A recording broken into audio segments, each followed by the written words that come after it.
Good morning সবাইকে। আমার নতুন আরেকটা ব্লগে তোমাদের সবাইকে অনেক স্বাগত, অনেক ভালোবাসা। তো সকাল সকাল ব্যালকনিতে আসলাম গাছগুলোতে জল দেওয়ার জন্য। আর এই চন্দ্রমল্লিকা গাছটা দেখে সত্যি মন ভরে গেল। এই নিয়ে দ্বিতীয়বার এই গাছ থেকে আমি ফুল পেলাম। এত সুন্দর হয়েছে ফুলগুলো, আমি নিজেও আশা করিনি। আসলে একই টবে এখানে 3টে কালার বসিয়েছিলাম, তার মধ্যে একটা গাছ কিন্তু নষ্টই হয়ে গেছে। তো দুটো কালার এত সুন্দর ফুল দিচ্ছে যে মন ভরে গেছে আমার।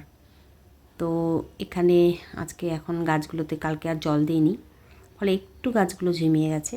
আসলে ব্যালকনিটাতে এত রোদ পায়, তো সকাল সকাল এখন একটু জল দিয়ে দেব, তাহলে আজকে জল দিলে আর কালকে জল দিতে হবে না। তো এমনিতে এখানে যে গাছগুলো রাখা আছে সেগুলো তো প্রতিদিন জল না দিলেও আমার চলবে। তো চলো আজকে টব ভরে জল দিয়ে দিই, তারপরে একদিন পর পর ব্যালকনিতে এসে জল দেব। তো এটাই অসুবিধা, এই জল দেওয়ার অসুবিধার জন্যই আমি সাধারণত ব্যালকনিতে গাছ রাখি না।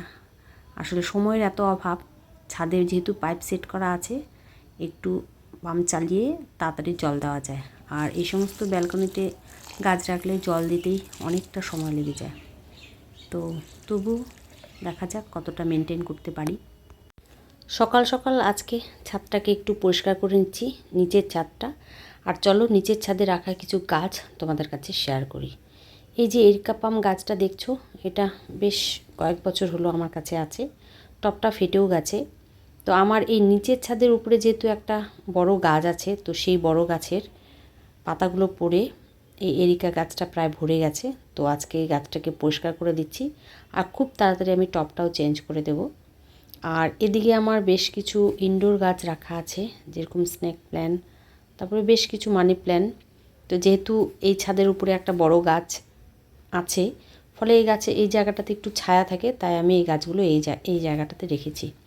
তো উপরের বড় গাছের ডালগুলো এখন কাটা হয়ে গেছে, তো খুব পাতা পড়ে ছাদটা নোংরা হতো।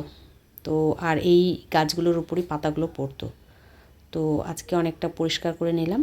আর এই স্নেক গাছটা বেশ কয়েক বছর হলো একটা মাত্র পাতা এনে আমি বসিয়েছিলাম, একটা গাছ এনে বসিয়েছিলাম আমি, বাড়ি থেকে এনেছিলাম এই গাছটা। আর এই একটা গাছে আমার কিন্তু দেখো টব ভরে গেছে। এখান থেকেও আমি অনেকগুলো টব বানিয়েছি, মানে অনেকগুলো গাছ করেছি। এটা বড় জাতের। আর এই যে ছোট যে স্নেক গাছটা দেখছো, এটাও কিন্তু তাই। একটা পাতা বা একটা গাছ যদি বসাও, তাহলে কিছুদিনের মধ্যেই একেবারে টব ভরিয়ে দেবে।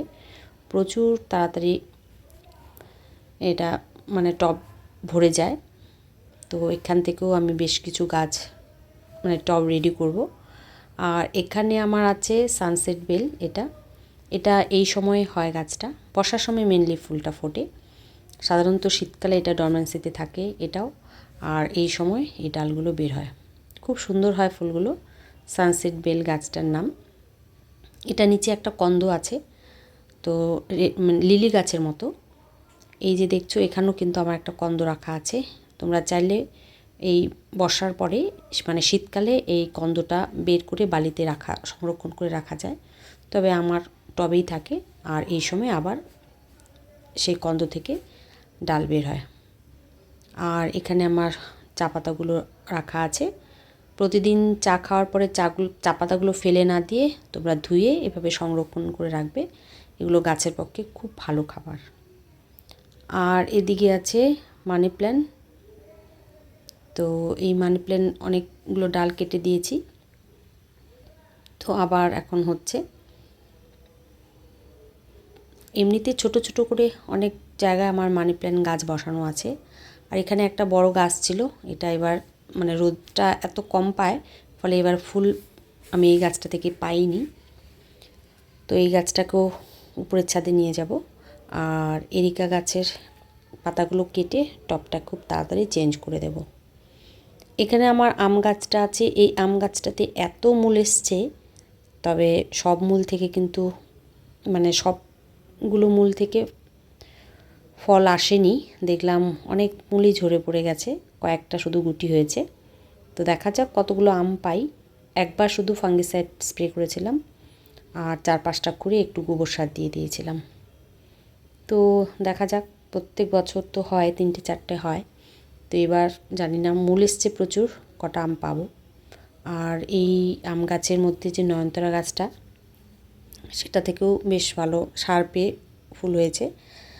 এই চেরি গাছটা আমার ছাদে ছিল, তো কিছুদিন আগে উপরের ছাদ থেকে এখানে এনে বড় বাস্কেটে এই যে কার্টুনগুলো দেখছো এগুলোতে বেশি মাটিতে বসিয়েছি, আর চারপাশে কয়েকটা পাটের বীজ ছড়িয়ে দিয়েছি। দেখো সার পেয়ে পাট গাছগুলো বেশ ভালো হয়েছে, আর চেরি গাছটাও কিন্তু খুব ভালো হচ্ছে। নিচের ছাদে আমার এই সবেদা গাছটাও রাখা আছে।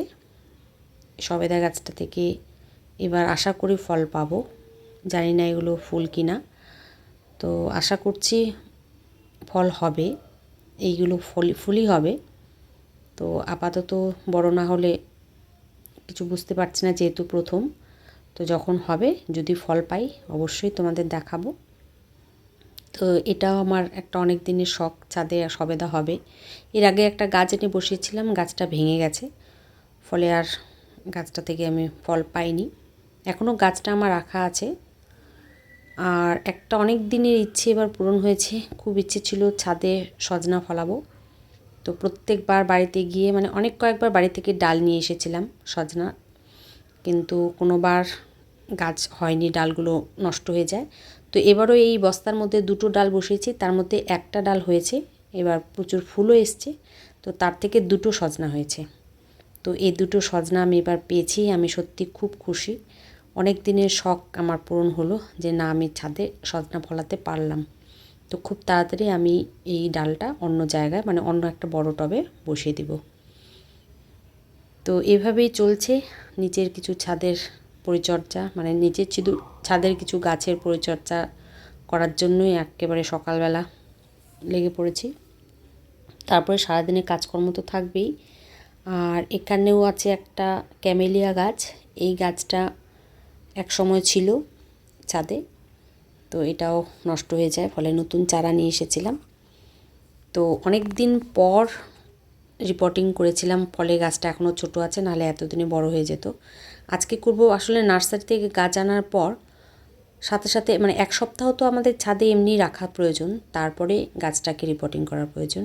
কিন্তু এই গাছটা রিপোর্টিং করতে আমার প্রায় 1 বছর দেরি হয়ে গেছে। তা না হলে 1 বছর আগে যদি রিপোর্টিং করতে পারতাম এতদিনে আরও বড় হতো গাছটা। তো এই সাদা নয়নতারা গাছটা দেখালাম, যেটা থেকেও খুব ভালো ফুল পাচ্ছি। আর এটা হচ্ছে করবী গাছ, দেখো কত বড় হয়ে গেছে গাছটা। ইচ্ছা করেই আমি গাছের ডালগুলো কাটছি না, খুব ভালো লাগছে আমার ছাদে একটা এত বড় গাছ আমার আছে। তো গাছটা বেশি বড় হয়ে যাওয়াতে ফুল কিন্তু আমি খুব কম পাচ্ছি, আর যে টবে রাখা আছে সেটা গাছটার তুলনায় খুবই ছোট। আসলে পুরনো একটা ফিল্টার ছিল, সেই ফিল্টারটা ভেঙে যাওয়াতে ওই ফিল্টারের আমি গাছটা বসিয়েছি। তো রিপোর্টিং করা হচ্ছে না, আর গাছের ডালগুলো ইচ্ছে করেই কাটছি না, কারণ বড় গাছ দেখতে ভালো লাগে। আর এখানে কিছু পাট শাক বসিয়েছি, আর এদিকে একটা টমেটো গাছ, এটা এমনিতেই হয়েছে, আমি বসাইনি। তো সেখান থেকেও দেখলাম বেশ ফল এসছে অনেকগুলো, ছোট ছোট টমেটো হবে আশা করছি। তো গাছটা এমনিতেই হয়েছে, ফলে আর গাছটা তুলিনি। আর এদিকে কিছু লঙ্কার বীজ ছড়িয়েছি মাটিতে, দেখলাম বেশ অনেকগুলো চারা বেরিয়েছে। আর উপরের যে গাছের ডালগুলো মানে বোগেনভিলা, তারপরে এখানে আছে হাইড্রেঞ্জিয়া, যে গাছের ডালগুলো কাটার পরে কয়েকটা ডাল এনে এখানে বালিতে পুঁতে রেখেছি, প্লেন বালিতে। তো দেখলাম বেশ ভালো চারা তৈরি হয়ে গেছে, এগুলো খুব তাড়াতাড়ি রিপোর্টিং করে দেব বর্ষার আগে আগে, তাহলে ভালো হবে। তো এই আর এখানে আছে আমার আমার প্রিয় ব্রহ্মকমল বা নাইট কুইন, যেটাই বলো না কেন, যেটার ভিডিও অনেক শেয়ার করেছি। আর এই ফুল ফুটলে তো আমি পাগল হয়ে যাই, এত পছন্দের আমার একটা ফুল গাছ, যেটা পাতা থেকেই হয়। তো এই পাতা থেকে এই চারাটা তৈরি করেছি। তো এই গাছটাকে আমি অলরেডি অ্যারিকাপাম গাছের পাতাগুলো কেটে খুব তাড়াতাড়ি টবটাকে চেঞ্জ করব, একটু শেডির জায়গা রাখলাম, কারণ এগুলো শেডির জায়গা রাখলেই ভালো হয়। তো রুশি একটু ছাদে খেলাধুলা করে, আসলে এই ছাদটা থাকাতে রুশির খুব সুবিধা হয়েছে, এখানে রুশি খেলাধুলা করে। আর এখানে আমার আছে একটা তুলসী গাছ, যেটাকে আজকে রিপোর্টিং বলতে পারো, রিপোর্টিং করে নেব। তো তার আগে মঞ্জুরিগুলো কেটে দিলাম। তুলসী গাছের মঞ্জুরি রাখলে কিন্তু গাছটা আর বাড়তে পারে না, মানে গ্রোথ নেয় না, গাছটা নষ্ট হয়ে যায়। তো মঞ্জুরিগুলো না হতে দেওয়াই ভালো। তো সমস্ত মঞ্জুরিগুলো কেটে দিলাম। কেটে দিয়ে এই গাছটাকে তুলে একটা টবে বসাবো। বীজ পড়েই গাছটা এমনিতেই হয়েছে, এটা আমি বসাইনি যেহেতু। তো অনেক বড় হয়ে গেছে গাছটা। তো গাছটাকে আজকে কেটে টবে বসাবো।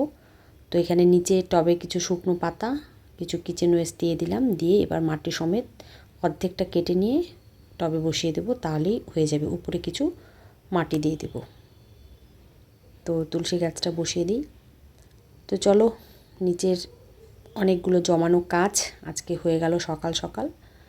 তো এরপরে সারাদিনে স্কুলে যাব, তারপরে বিকেলের দিকে যদি পারি কিছু উপরের ছাদে কাজকর্ম করব। তো এতটুকুই। আর কালকের ব্লগে যে তোমাদের পর্তুলিকা গাছগুলো দেখিয়েছিলাম, তো সেখানে যে কয়েকটা কালার ছিল, এই যে এখন যেটা দেখাচ্ছে এটা কিন্তু একেবারে হোয়াইট কালার, খুব সুন্দর। তো এটা থেকেও ডালগুলো কেটে কেটে বসাবো, যখন বসাবো তো অবশ্যই দেখাবো। আর ছাদ ছাড়ার পরে শুকনো পাতাগুলো কিন্তু ফেলনার না, এগুলোও ছাদের খুবই প্রয়োজনীয়। তো ছাদ বাগান করতে গেলে এগুলো খুব প্রয়োজন। এগুলো এখন বস্তায় ভরে রাখবো, তারপরে আবার সেগুলো টবে দিয়ে ব্যবহার করব। তো চলো, ব্লগটাও আজকে এতটুকুই থাকলো। যদি কিছু ভালো লেগে থাকে লাইক করে দিও, আমার চ্যানেলটিকে সাবস্ক্রাইব করে দিও। খুব তাড়াতাড়ি দেখা হবে তোমাদের সাথে আবার আরেকটা নতুন ব্লগে। ততক্ষণ সবাই ভালো থেকো, সুস্থ থেকো, সাবধানে থেকো। টাটা।